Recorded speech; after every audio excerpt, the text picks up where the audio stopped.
Hello बच्चों, स्वागत है आपका हमारे इस online platform learn with Ashish sir में, जिसमें आज आपका जो क्लास 10 का एक्सरसाइज 4.3 रहेगा। और जो ए एक्सरसाइज है इसमें हम पढ़ेंगे मूलों की प्रकृति के बारे में।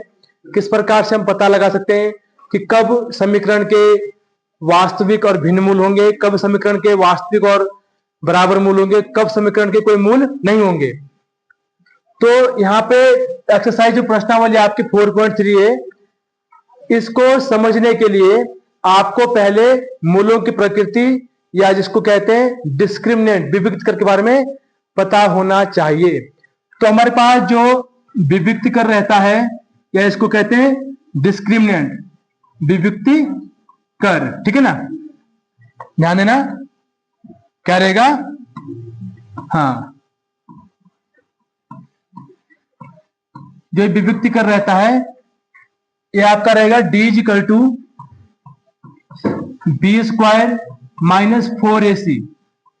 ये विभक्तिकर का सूत्र रहता है और यहां से हम मूलों की प्रकृति के बारे में पता लगाते हैं, ठीक है ना। ध्यान देंगे यहां पे अगर हमारे पास जो डी होता है, डी का मतलब है बी स्क्वायर माइनस 4ac।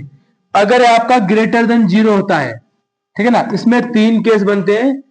यदि आपका जो डी है वो ग्रेटर देन 0 है, डी का मतलब है आपका B square minus 4ac, D का वैल्यू है, दोनों इक्वल है। अगर ये 0 से बड़ा होता है तो आपके पास क्या होंगे, दो वास्तविक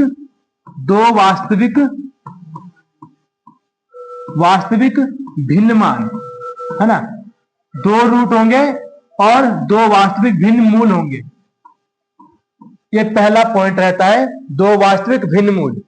दूसरी और बात करें सेकंड पॉइंट यहां का, यदि हमारे पास क्या होता है d इज इक्वल टू 0, जो d है अगर वो 0 के बराबर होता है, अगर वो 0 के बराबर रहता है तो क्या होगा, 2 वास्तविक रूट तो वास्तविक होंगे, 2 वास्तविक और समान होंगे, है ना, समान मूल।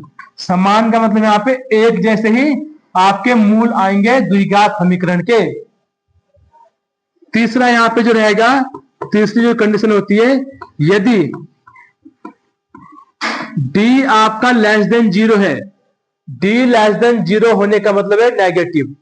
अगर ये डिस्क्रिमिनेंट नेगेटिव आ गया तो कोई वास्तविक मूल नहीं होगा। तो आप देखेंगे कोई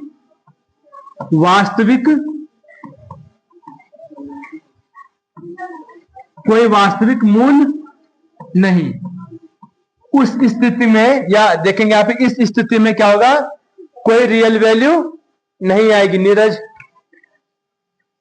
ठीक है, कोई रियल वैल्यू नहीं आएगी इस अवस्था में, इस कंडीशन में। तो ये इसके आधार पे हमारी जो एक्सरसाइज 4.3 है ये सॉल्व हो जाएगी। आई बात समझ में।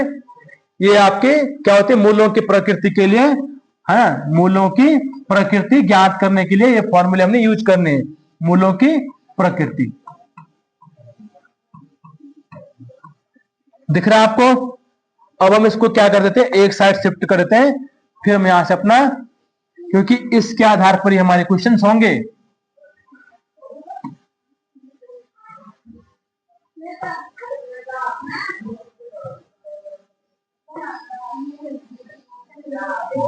दिख रहा है यहां पे, ठीक है। अब ध्यान देंगे,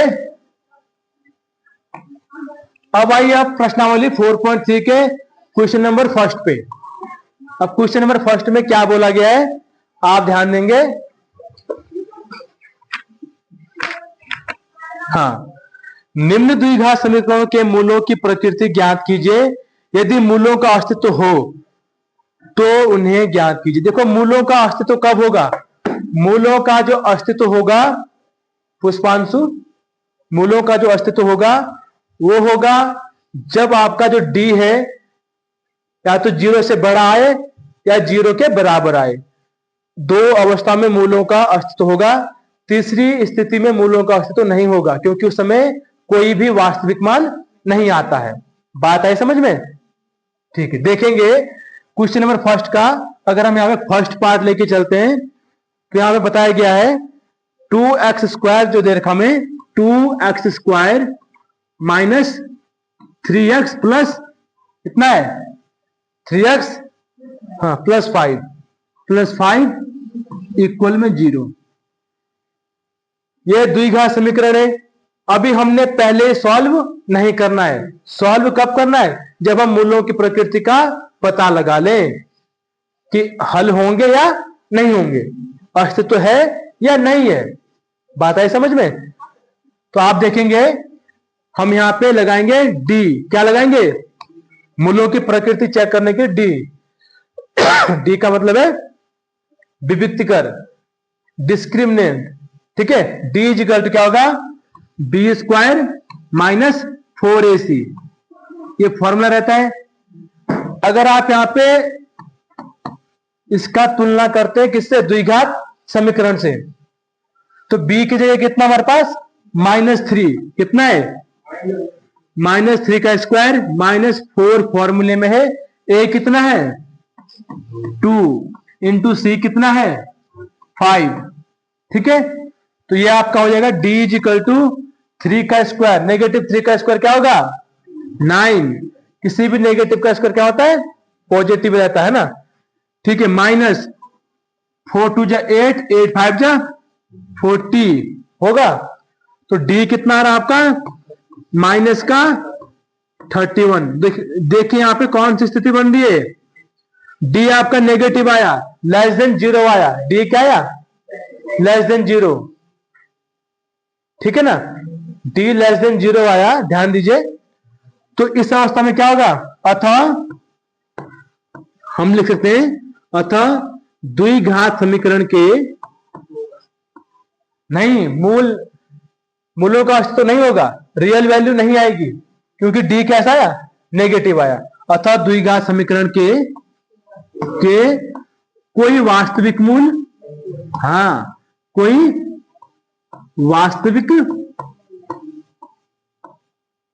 वास्तविक, ठीक है ना, मूल नहीं होंगे, मूल नहीं होंगे। बताइए किसको समझ नहीं आई ये बात? आसान है, ठीक है ना। सबसे पहले आपको ये फॉर्मूले आने चाहिए, और ये कब आएंगे? जब आप क्या करेंगे? क्वेश्चंस को बार बार रिपीट करेंगे, अपने आप से अप्लाई करेंगे इनको, ठीक है ना। तो इस प्रकार से क्वेश्चन नंबर फर्स्ट हो जाता है। इस क्वेश्चन में आपने इस टाइप के क्वेश्चन ही करने हैं, ठीक है ना। अब मैं आपको नेक्स्ट टाइप का क्वेश्चन बताता हूं, क्वेश्चन नंबर 2। फर्स्ट के 3 पार्ट है, फर्स्ट पार्ट हमने करवा दिया, सेकेंड और थर्ड पार्ट आप करेंगे, है ना। अब हम बता रहे हैं क्वेश्चन नंबर सेकेंड पे। किसको? Question number second.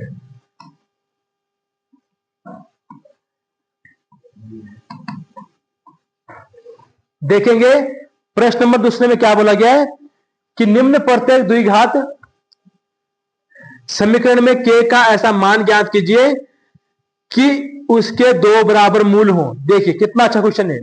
आपने k का मान ज्ञात करना है, और k का मान आप जानते हैं, क्या जानते हैं?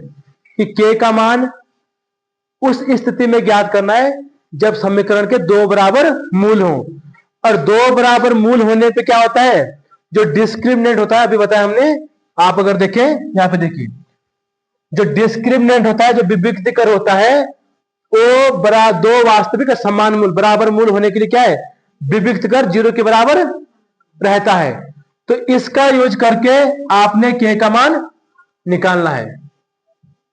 तुम वहां से खड़े हो जाओ, पीछे बैठो, तुम भी आयुष हट जाओ वहां से।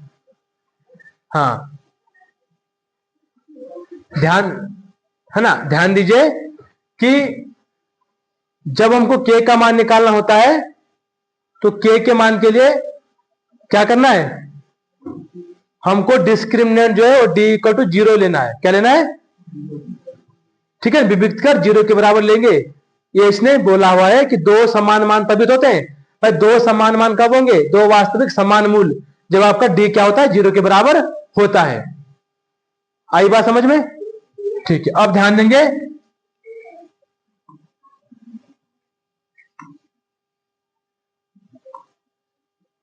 हाँ, ये क्वेश्चन नंबर दूसरा जो है इसका पहला पार्ट, पहले पार्ट में क्या बोला गया, के एक्स 2x स्क्वायर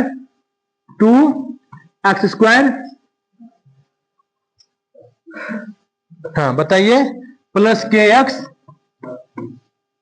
प्लस 3, ये हमारे पास क्वेश्चन है इक्वल टू 0 है ना। ये हमें द्विघात समीकरण दे रखी है, मान किसका निकाला, के का। तो हमको ये बोला गया कि इसके दो बराबर मूल्य, क्योंकि है ना सॉल्यूशन जब करेंगे, क्योंकि द्विघात समीकरण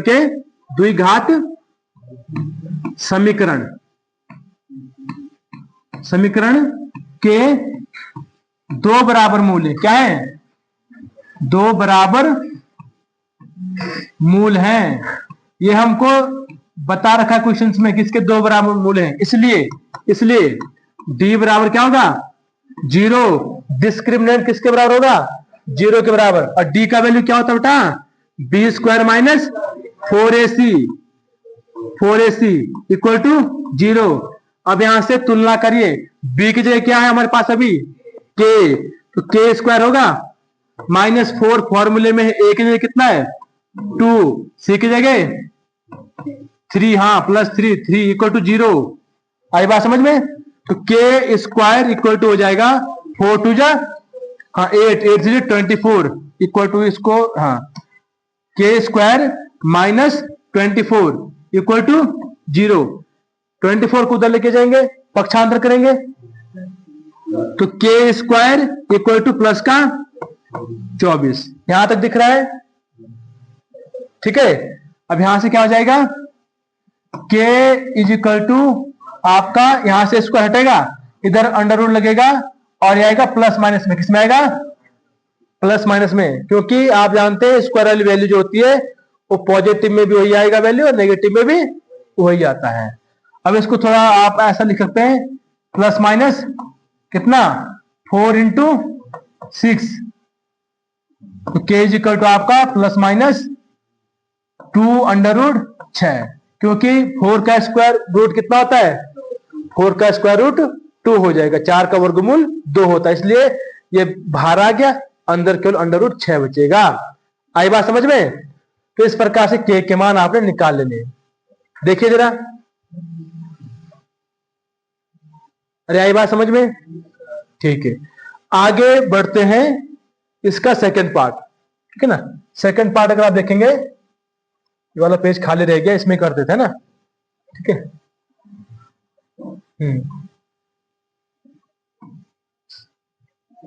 क्वेश्चन नंबर सेकंड का सेकंड पार्ट, इसमें पहले आपने सिंप्लीफाई करना है। इसमें दे रखा है के एक्स अंदर में x -2, ठीक है। इसको पहले द्विघात समीकरण के रूप में बनाएंगे, प्लस 6 इक्वल टू 0। ये हमारे पास क्वेश्चन दे रखा है, आपने क्या करना है, इसको सॉल्व करना है। तो हो जाएगा के एक्स स्क्वायर -2k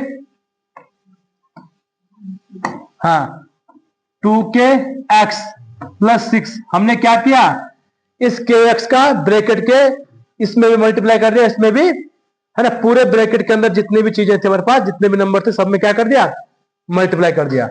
अब यहां पे ध्यान देंगे, अगर आप तुलना करते हैं है ना, द्विघात समीकरण से तुलना करने पर, द्विघात आप ऐसा भी कर सकते हैं, समीकरण से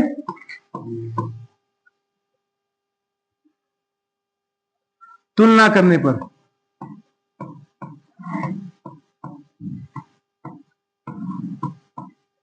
तुलना करने पर, अखिल खड़ा हो,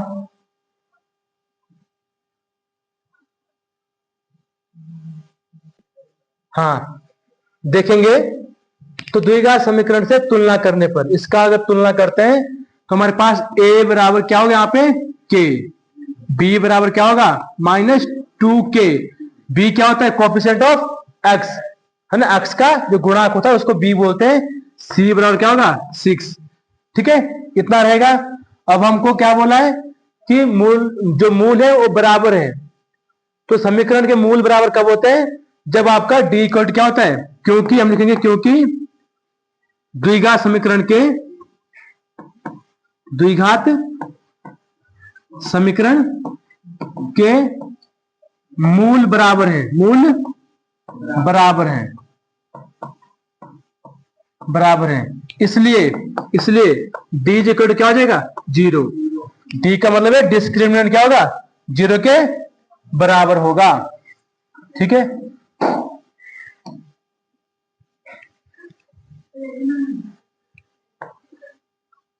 हाँ d 0 हो जाएगा। और d का मान कितना होता है, b स्क्वायर माइनस 4ac, ये आपका 0 के इक्वल आएगा। b कितना हमारे पास, -2k का स्क्वायर माइनस 4 इंटू a कितना है, k, और c कितना है 6 इजिकल टू 0 आएगा ये, क्योंकि d 0 होगा क्योंकि दो बराबर मूल है। सॉल्व करिए, नेगेटिव 2 का स्क्वायर कितना होगा 4, अरे नेगेटिव 2 का स्क्वायर कितना होगा 4, k का square k square minus 4 6 24 k, ठीक है ना, 24 k इक्वल टू 0।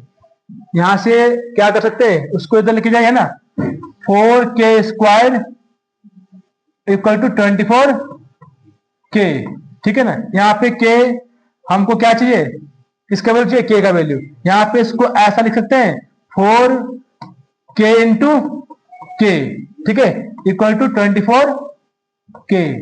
हमको k का मान चाहिए ना, k का वैल्यू, तो इसको k को ले लीजिए, बाकी जो आपका बचा है उसको क्या लीजिए डिवाइड में, तो k इक्वल हो जाएगा 24k अपॉन में 4k, k से आपका k कैंसिल आउट हो जाएगा। यहाँ पे k इक्वल कितना आएगा 4 6 24, k का वैल्यू कितना आ गया 6 आ गया। तो इस प्रकार से आपका ए क्वेश्चंस भी हो जाएंगे। आई बात समझ में। अब आइए नेक्स्ट क्वेश्चन पे, इतना समझ में आ गया, ठीक है। नेक्स्ट,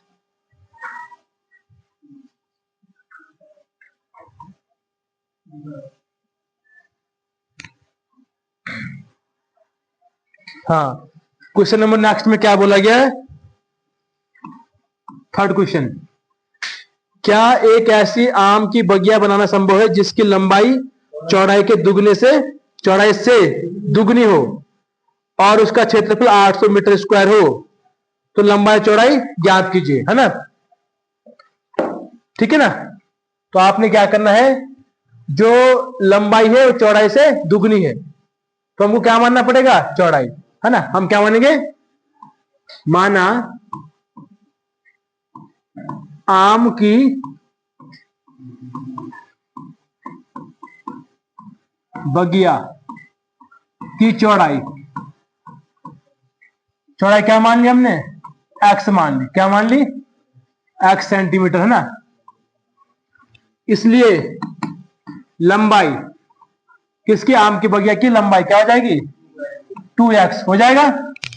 इसने कहा जो आम की बगिया है उसकी चौड़ाई लंबाई, उसकी जो लंबाई है चौड़ाई की दुगनी है, चौड़ाई की दुगनी है, ठीक है, लंबाई चौड़ाई। हमें दिया है क्षेत्रफल, आम की बगिया का क्षेत्रफल कितना दिया है 800 मीटर स्क्वायर। आम की बगिया क्षेत्रफल क्या होता है, किसी चीज का लंबाई गुणा चौड़ाई होता है, तो ये हो जाएगा 800 मीटर स्क्वायर। लंबाई कितनी है, लंबाई है 2x इंटू चौड़ाई कितनी है x इक्वल टू 800, ठीक है। ये हो जाएगा 2x स्क्वायर हो जाएगा, इसको इधर लिखेंगे माइनस, या इसको इधर रखिए, ठीक है, बराबर 800, ठीक है। x स्क्वायर कितना होगा 400, ये डिवाइड हो जाएगा, x बराबर कितना होगा, हाँ अंडर रूट में 400, और वो भी प्लस माइनस में किसमें आएगा, ठीक है। तो x इक्वल टू कितना आएगा, हाँ 400 का स्क्वायर रूट कितना होता है, वर्गमूल 400 का 20, तो प्लस माइनस 20 आएगा। लेकिन ये किसी चीज की लंबाई है इसलिए हम क्या लेंगे, प्लस का लेंगे, क्या लेंगे, है ना। अतः चौड़ाई, किसकी चौड़ाई आम की बगिया की चौड़ाई कितनी होगी 20, पॉजिटिव वाले लेंगे ना पॉजिटिव, इसलिए लंबाई, लंबाई क्या हो जाएगी, लंबाई है ना दुगनी है ना, चौड़ाई की दुगनी है तो 40, कितनी हो जाएगी 40 मीटर था सेंटीमीटर, जो भी है ना, मात्रक लगा लेना, जो भी मात्रक माना हुआ है उसको मान लेना। तो ये हो जाएगा। अब देखो आप इनके गुणा करेंगे ना, 800 आ रहा है क्षेत्रफल, ठीक है, तो आपका ऐसी बगिया बनाना संभव है, ऐसा हम लिख सकते हैं, ठीक है। नेक्स्ट क्वेश्चन,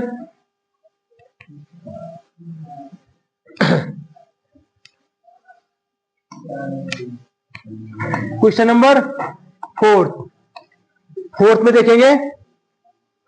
हाँ, क्या बोला गया है, क्या निम्न स्थिति संभव है, यदि है तो उनकी वर्तमान आयु ज्ञात कीजिए। दो मित्रों की आयु कितनी है, अच्छा, दो मित्रों की आयु का जो योग है वो 20 वर्ष है। 4 वर्ष पूर्व उनकी आयु वर्षों में का गुणनफल 48 था। अच्छा, ये बोला कि दो दोस्त है, उनकी जो एज है उनका सम कितना है 20 वर्ष है। हम क्या करेंगे, माना है ना, प्रथम दो मित्र है ना, मित्र की आयु मान लेते हैं, प्रथम मित्र की आयु बराबर x वर्ष, कितना माना हमने x वर्ष। तब दूसरे द्वितीय है ना, दूसरे मित्र की आयु, मित्र की आयु कितनी आएगी 20 माइनस एक्स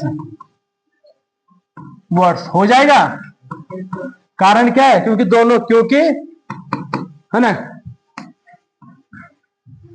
क्योंकि दोनों मित्रों की आयु का योग है ना, मित्रों की आयु का योग बराबर 20 वर्ष, बराबर 20 वर्ष ये हमको दिया है ना, दिया है। प्रश्न में बात दे रखी है भाई, ठीक है ना, ये हमको प्रश्न में दिया है। देखो अगर आप इन दोनों को जोड़ेंगे ना तो ये 20 मिलेगा, आपको 20 वर्ष मिलेगा। अब प्रश्नानुसार, प्रश्नानुसार क्या बोला गया है, 4 वर्ष पूर्व इनकी जो आयु का गुणा करेंगे वो 48 आएगा। तो 4 वर्ष पूर्व आयु जो डिफरेंस रहता है हमेशा सेम है। अगर 4 वर्ष पूर्व इसकी उम्र कम हुई होगी तो इसकी उम्र भी कम हुई होगी। आई बात समझ में, ये कितना हो जाएगा 4 वर्ष बाद, 4 वर्ष पूर्व 48 ईयर्स कितना होगा इनकी, ये प्रश्न में दिया है प्रश्नानुसार कि 4 वर्ष पूर्व इनकी आयु का जो गुणा है करके आएगा, कितना आएगा 48 ईयर, 48 ईयर। देखेंगे x माइनस 4, ये हो जाएगा 16 माइनस एक्स, बिल्कुल 48। यहां से द्विघात समीकरण बनाइए, ये हो जाएगा, इसका गुणा करिए पूरे में 16x माइनस एक्स स्क्वायर हो जाएगा, इसका करिए 16 चकू 64, माइनस माइनस का प्लस 4x, इसको इधर लेके आइए, या हाँ ठीक है उसको उधर रहने 48। इस वाले को पूरे को ना देखो 16x प्लस 4 20x हो जाएगा, तो माइनस का X square plus 20x minus 64 equal to 48। इस सारे को उधर लेके जाइए, क्योंकि हमें एक्स स्क्वायर किसका रखना है, पॉजिटिव का, किसका रखना है, पॉजिटिव का। इसको इसी पेज में हम शिफ्ट कर देते हैं।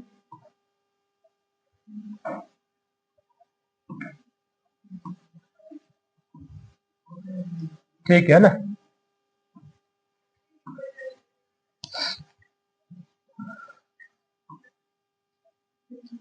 दिख रहा है इतना, हाँ दिख रहा है, हाँ इसको उधर लेके जाएंगे, ये 48 है, ठीक है ना 48, हाँ तो ये उधर जाएगा तो प्लस का हो जाएगा x square minus 20x plus 64, अब प्लस आपका ये माइनस का प्लस हो जाएगा, प्लस का कितना 48। नहीं आया समझ में, देखो ये आपका x का यहाँ पे मल्टीप्लाई किया, ये आया 16x, x का यहाँ पे किया माइनस का एक्स स्क्वायर, इसका क्या प्लस माइनस का 64 प्लस है ना, ठीक है, अब ये कितना आ रहा है, एक्स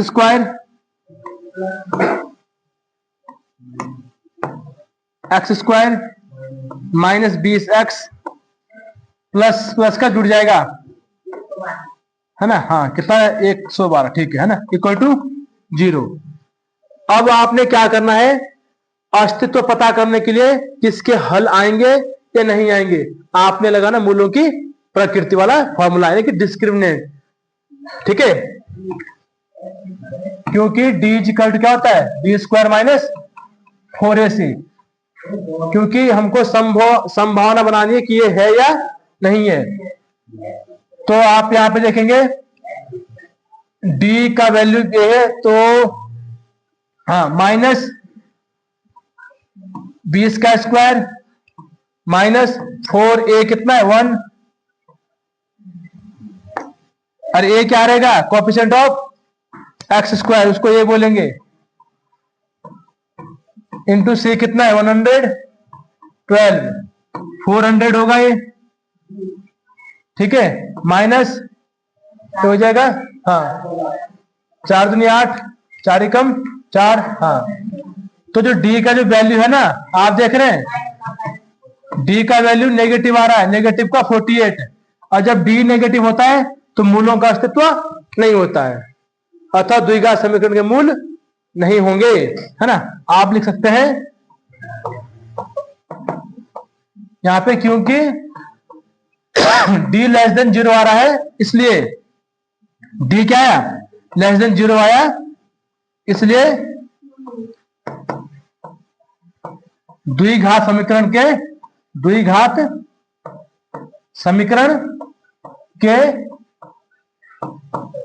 कोई